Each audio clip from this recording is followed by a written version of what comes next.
ఒక వ్యక్తి ఒక యుద్ధ వాతావరణం ఉన్న దేశం నుంచి ఒక అగ్రరాజ్యానికి వెళ్ళాడు. ఎయిర్‌పోర్ట్‌లో టాక్సీ బుక్ చేసుకున్నాడు. ఆన్ ద వేలో వెళ్తుంటే జనాల్ని చూసి ఆయన ఆశ్చర్యపోతా ఉన్నాడు. ఆనందపడిపోతా ఉన్నాడు. హి వాస్ గెట్టింగ్ ఎక్సైటెడ్ అనమాట. టాక్సీ డ్రైవర్ అడిగినాడు, "ఏమయ్యా ఇంత ఆనందంగా ఉన్నావు? What is the reason for your happiness?" అంటే ఆయన చెప్పిండనమాట, "సార్ ఇంతకాలం బట్టి నేను యుద్ధమే చూశాను. ఆ యుద్ధంలో చనిపోతున్న వ్యక్తుల్ని చూశాను. చిన్నపిల్లల్ని చూశాను, వృద్ధుల్ని చూశాను. నా కళ్ళ ముందు కొన్ని వందల వేల మంది చనిపోవడం చూశాను.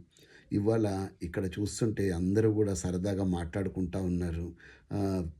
పార్కులో పిల్లలు ఆడుకుంటా ఉన్నారు. వృద్ధులు వాకింగ్ చేస్తూ ఉన్నారు. ఇది చూస్తుంటే నాకు ఎంతో ఆనందం వేస్తుంది సార్ రియల్‌గా. I love to see people like this" అని చెప్పిండనమాట. మిత్రులారా, ఎంత అర్థం ఉంది తెలుసా అండి? అయ్యా, అగ్రరాజ్యంలో ఉండి కూడా, డెవలప్డ్ నేషన్స్‌లో ఉండి కూడా జనాలు ఇంత హ్యాపీగా లేరండి. ఏదో లేని దాని గురించి ఆలోచిస్తూ టెన్షన్ పడతా, మదన పడతా ఉంటారు. లేని రోగాలు తెచ్చుకుంటా ఉంటారు. సంతోషాన్ని పోడగొట్టుకుంటా ఉంటారు. కానీ ఆయన కళ్ళారా ఇలాంటి నెగెటివ్ చూసి ఒక్కసారి ఒక మంచి ప్రాంతంకి వచ్చి జనాల్ని సంతోషంగా చూస్తుంటే ఎంతో హ్యాపీ ఫీల్ అవుతున్నాడు. ఆయనే వాళ్ళ సొంత మనుషులే ఆనందంగా ఉన్నారు అన్న ఫీలింగ్ ఈయనకు కలుగుతూ ఉంది. మిత్రులారా, ఇది అందరం అర్థం చేసుకోవాలి. How blessed you are. మనం కేవలము తిట్టుకోవడము, వాణ్ణి కొంపలు ముంచడము, వాణ్ణి మర్డర్ చేయడము, వీడిని మర్డర్ చేయడము, కోర్టులో కేసులు వేసుకోవడము, తొనలాడడము, వీడంటే వానికి పడదు, వానంటే వీడికి పడదు, పగ, ప్రతీకారము, అయిష్టత, ఇవన్నీ కూడా నడుస్తున్నాయి చూసారా. వీళ్ళందరూ కూడా గుర్తుపెట్టుకోవాలి. నాయనా, మీరు ఇలాంటి దేశాలకు వెళ్ళినప్పుడు తెలుస్తుంది, యుద్ధ వాతావరణం ఉన్న దేశంలో మనం ఎంత అదృష్టవంతులమో తెలుస్తుంది మిత్రులారా. కాబట్టి కౌంట్ యువర్ బ్లెస్సింగ్స్ ఆల్వేస్. అది లేదు, ఇది లేదు అన్నది కాదు. సంతోషం నీలోనే ఉంది, మనలోనే ఉంది.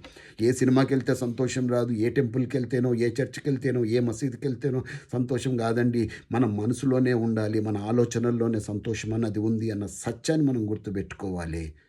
ఇది కటువైన వాస్తవం నేను చెప్తా ఉన్నాను మిత్రులారా. కాబట్టి ఆల్వేస్ బీ హ్యాపీ. మనల్ని మనం ఎప్పుడు కంపేర్ చేసుకోవద్దు అంట. నేనంట చేసుకోవాలి అంట. ఎలాంటి వాళ్ళతో? మనకన్నా హీనమైన స్థితిలో ఉన్న వాళ్ళతో ఒకసారి కంపేర్ చేస్తే మనం ఎంత ఆనందంగా ఉన్నాము, ఎంత అదృష్టవంతులము మనకు తెలుస్తుంది. కాబట్టి always be happy and spread happiness. జై హింద్.